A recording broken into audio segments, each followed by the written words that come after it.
Do you think you know the story? Sir Walter Raleigh, explorer, poet, soldier, favorite of a queen, a Renaissance man who faced the executioner's blade with one last bold remark.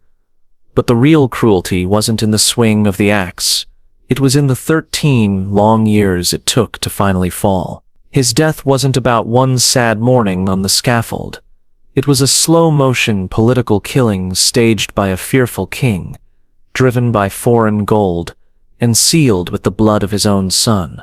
This wasn't just, it was murder set for October 29, 1618, but set in motion the moment Queen Elizabeth breathed her last. Picture yourself in the crowd at Westminster, watching a dead man walk. How did he end up here? Why must England's most famous man die? The answer is a lesson in power. What happens when your protector is gone, and the new king fears your shadow more than he values your loyalty? If you enjoy stories built on real history, taken from trial records, diplomatic letters, and the work of historians, consider subscribing. It's the best way to support our work. And tell us in the comments where in the world you're listening from. This story comes from trusted sources, the trial records kept in the state papers, the study of historian Mark Nichols in his 2018 biography, Sir Walter Raleigh, Life and Legend, and eyewitness accounts from John Chamberlain and Dudley Carleton. Now let's return to the beginning of the end. March 24, 1603. Queen Elizabeth I is dead. For more than 40 years she had been England, and Raleigh was her man. He was everything a courtier could be. Leader, poet, adventurer.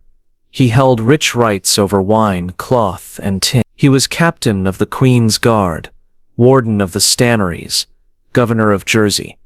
He lived in the great Durham house on the Strand, wealthy, powerful, brilliant, proud, and his enemies, led by the clever, hunchbacked Robert Cecil, had waited patiently for this day. The new king, James VI of Scotland, now James I of England, was riding south to London.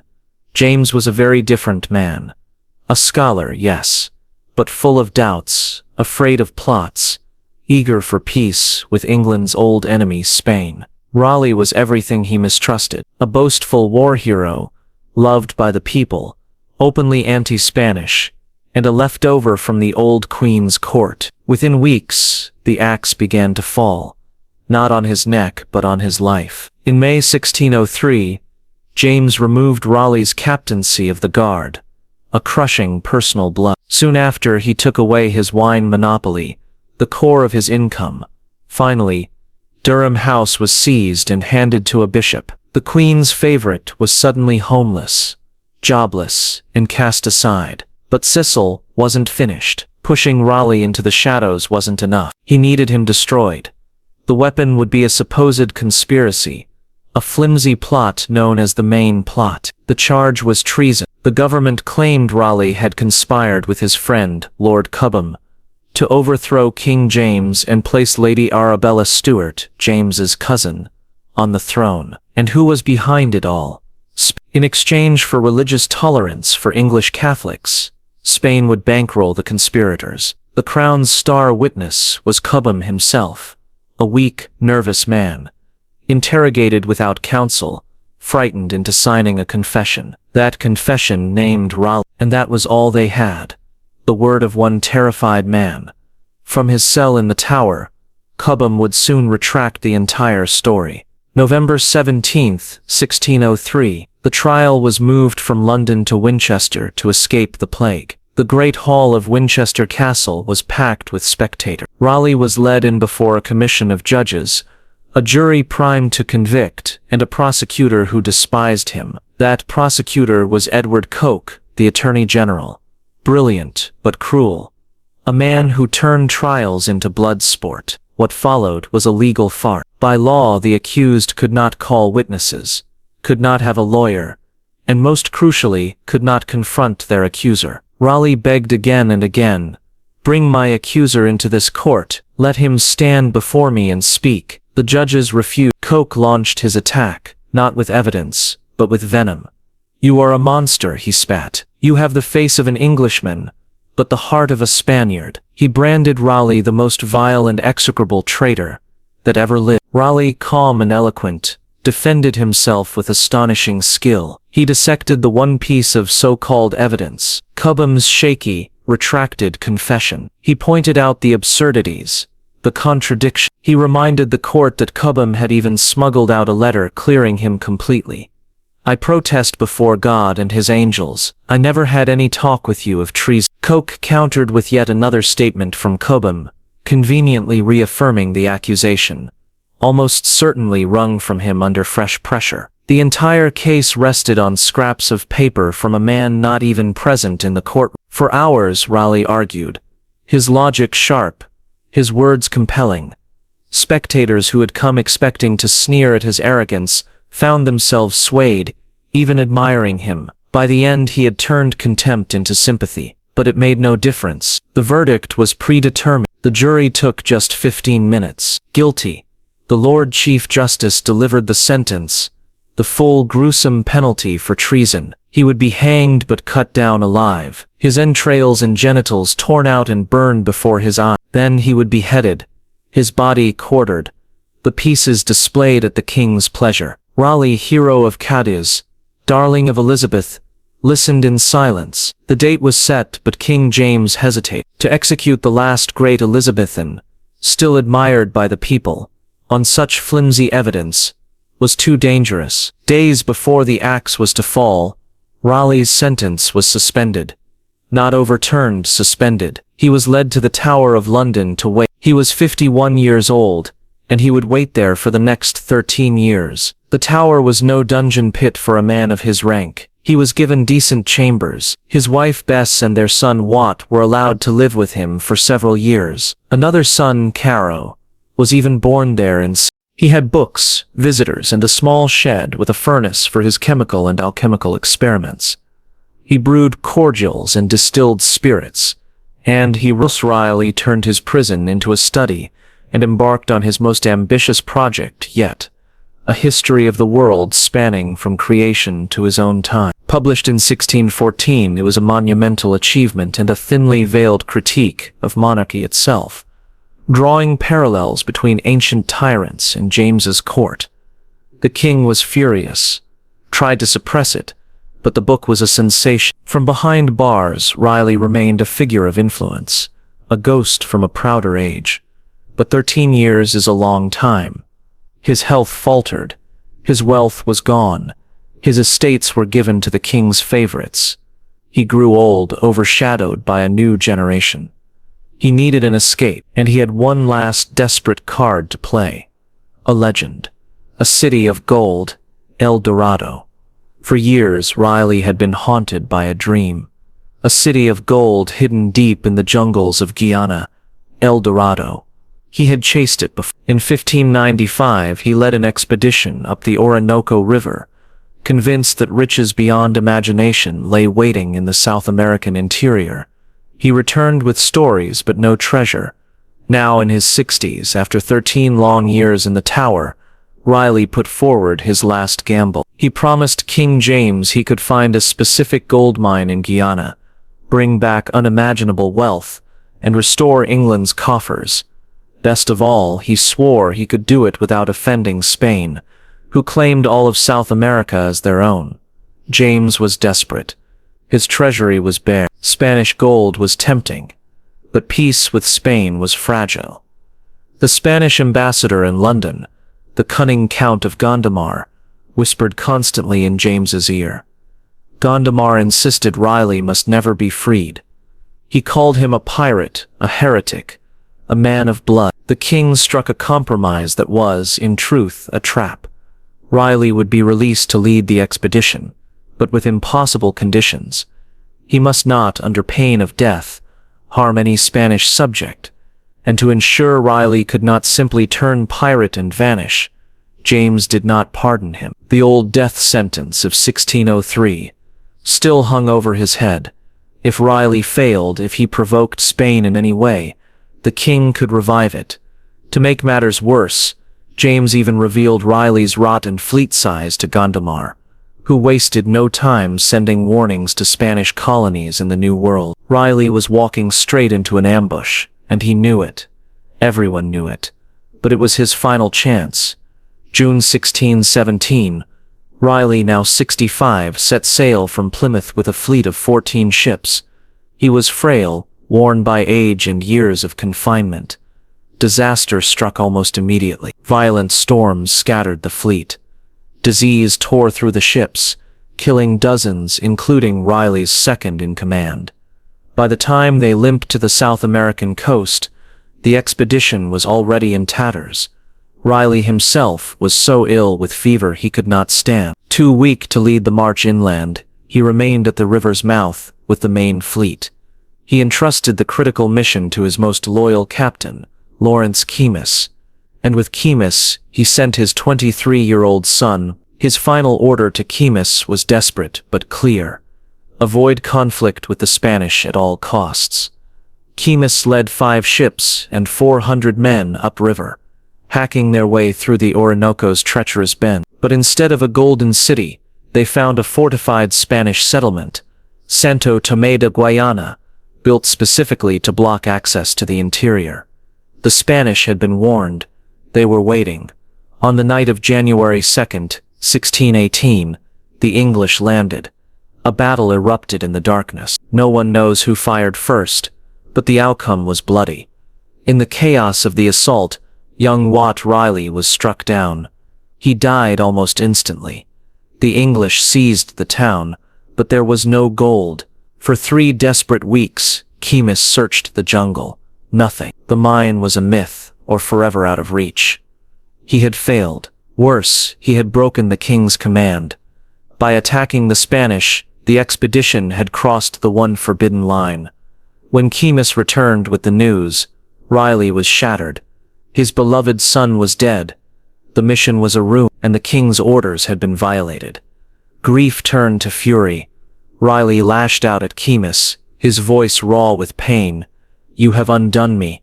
You have cost me my son and my fortune." Keymis, crushed by guilt, tried to explain, to plead.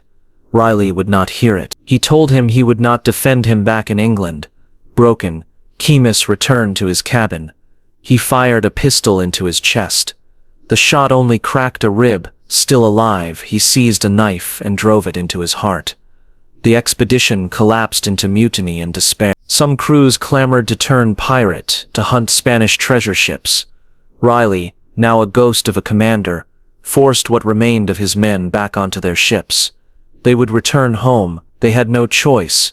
Raleigh knew exactly what awaited him in England. Gondomar was already demanding his head. King James had already branded him a pirate and issued a warrant for his arrest. In June 1618, Raleigh's battered ship docked at Plymouth. For a moment, he tried to slip away to France, but he was betrayed, sold out by his own cousin, Sir Lewis Stukely, who accepted a bribe to deliver him to the crown. Raleigh was seized and returned once more to the Tower. The trap laid 15 years earlier had finally snapped shut. There would be no trial for piracy, no inquiry into Guyana. That was far too dangerous. Evidence might surface that the Spanish had fired first, or that James himself had quietly approved a more aggressive mission than he admitted. Much safer for the crown to dust off the old verdict. The charge would not be his failed expedition, not even his son's death in the Orinoco. Instead, it would be the ghost of the main plot, the discredited conspiracy from 16. Since Sir Walter Raleigh had broken the terms of his release, his old death sentence for treason must now be carried out. October 28th. Raleigh was moved from the Tower to the Gatehouse prison at Westminster Abbey to spend his final night alive. There he wrote a last heartbreaking letter to his wife, Bess. "My love, I send you that when I am dead, you may keep it. My advice, that you may remember it when I am gone. I would not, with my will, present you with sorrows, dear Bess. Let them go with me to the grave, and be buried in the dust." He ate a hearty breakfast, smoked one final pipe of tobacco, the plant he had helped make fashionable in England, and prepared himself for the end. October 29th, 1618. A scaffold had been built in the yard outside Westminster Hall. The air was cold and damp. A great crowd gathered. Raleigh, now 66, walked out with firm steps. He wore a black satin doublet, a black taffeta waistcoat, and a fine ruff. One onlooker said he looked as though he were going to a wedding. He was granted the right to speak. For nearly an hour, he addressed the crowd. His voice, weakened by fever, was still clear and steady. He calmly refuted the old charges of treason. He explained what had happened in Guyana. He mourned his son. He affirmed his loyalty to England and the king. When he was done, he gave away his hat and a silver watch. The executioner approached, asking forgiveness as custom demanded. Raleigh placed a hand on his shoulder, smiled and forgave him. Then he asked to see the axe. Running his thumb along the edge, he remarked, "This is a sharp medicine, but it is a physician for all diseases and miseries." He knelt, laid his head on the block, and gave the signal. The executioner hesitated, perhaps cowed by the man before him. Raleigh, lying on the wood, urged him on. "What do you fear? Strike, man. Strike." The axe fell. The first blow was clumsy, not clean. A groan of horror rippled through the crowd. The executioner struck again. This time, Raleigh's head was severed. The hangman held it aloft. "Behold the head of a traitor." But the crowd stayed silent. They knew this was no traitor. They had witnessed the state-sanctioned murder of one of England's greatest men. The brutality of Sir Walter Raleigh's death wasn't only in the 2 strokes of the axe. It was in the 13 years of captivity, the public humiliation, the carefully laid expedition that sent his son to his death, and the cynical revival of a 15-year-old lie to justify a political killing. But history had one final chilling epilogue. King James allowed Raleigh's body to be collected by his wife, Bess. He was buried the very same day in nearby St. Margaret's Church, Westminster. But his head was not laid to rest with him.